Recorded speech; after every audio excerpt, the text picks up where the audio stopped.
तो आइए दोस्तों जान लेते हैं कब्रिस्तान की चुड़ैल के बारे में। राहुल नाम का एक लड़का था। उसे भूतों के बारे में जानने का बड़ा शौक था। वे हमेशा भूतों और चुड़ैलों की कहानियाँ पढ़ता रहता।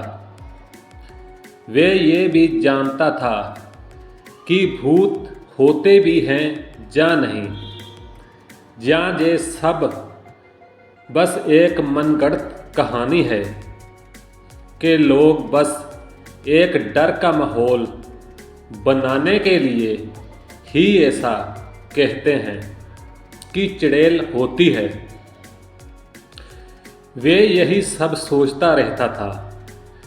इस बात का पता लगाने के लिए उसने एक तकरीब निकाली।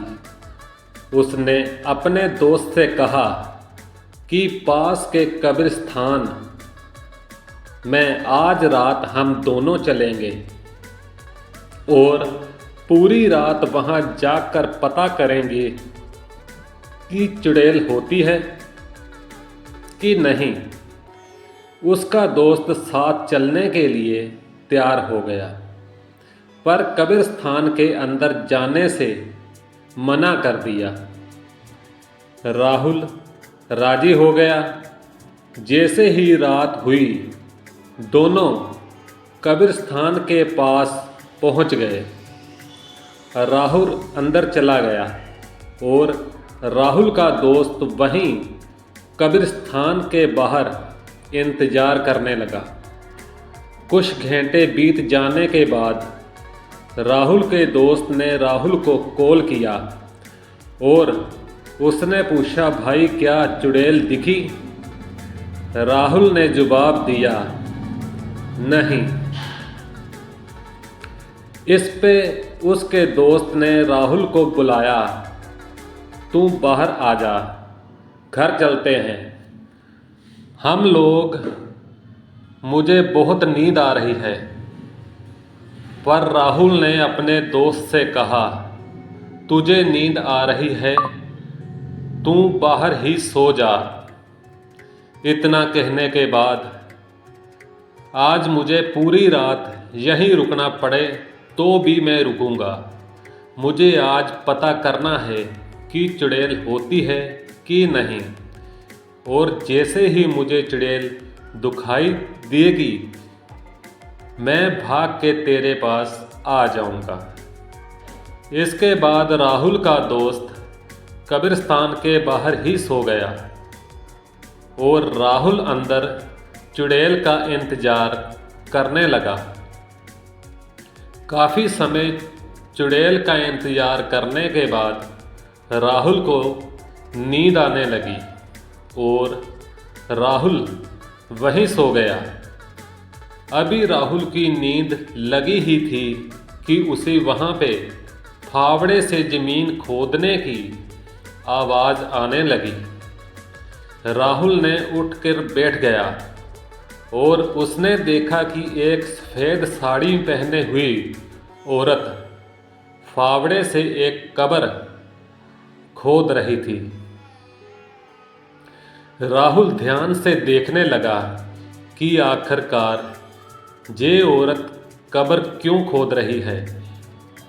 थोड़ी देर में उस औरत ने कब्र से एक लाश को बाहर निकाला और जंगली जानवरों की तरह आवाज़ कर कर उस लाश को नोच नोच कर खाने लगी। इतना भयंकर नज़ारा देखकर राहुल के हाथ पैर कांपने लगे।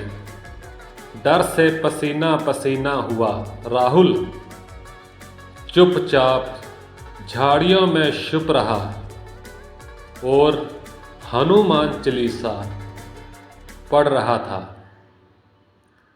वे भगवान से बस यही मांग रहा था कि हे भगवान, आज बचा लो, आज के बाद कभी भी कब्रिस्तान में नहीं आऊँगा। काफ़ी देर तक चुड़ैल ने उस मुर्दे को खाया और फिर बचे हुए आधे मुर्दे के शरीर को कल खाने के लिए उसे वापस कब्र में गाड़ने लगी। तभी राहुल के साथ एक हादसा हो गया। राहुल का दोस्त हाल चाल पूछने के लिए राहुल को फ़ोन लगाया। फ़ोन कॉल की आवाज़ सुनते ही वे चुड़ैल राहुल के तरफ देखी। झाड़ियों में छुपे होने के कारण राहुल ने सोचा चुड़ैल ने उसे नहीं देखा, पर ऐसा नहीं था। पलक झपकते ही वे चुड़ैल राहुल के सामने खड़ी हो गई। चुड़ैल को अपने दीख देखकर राहुल का शरीर ठंडा पड़ गया और वे वहीं जम गया। चुड़ैल आराम से राहुल का हाथ पकड़कर अपने साथ उसे ले जाने लगी। राहुल बिना किसी विरोध के उसके साथ जाने लगा।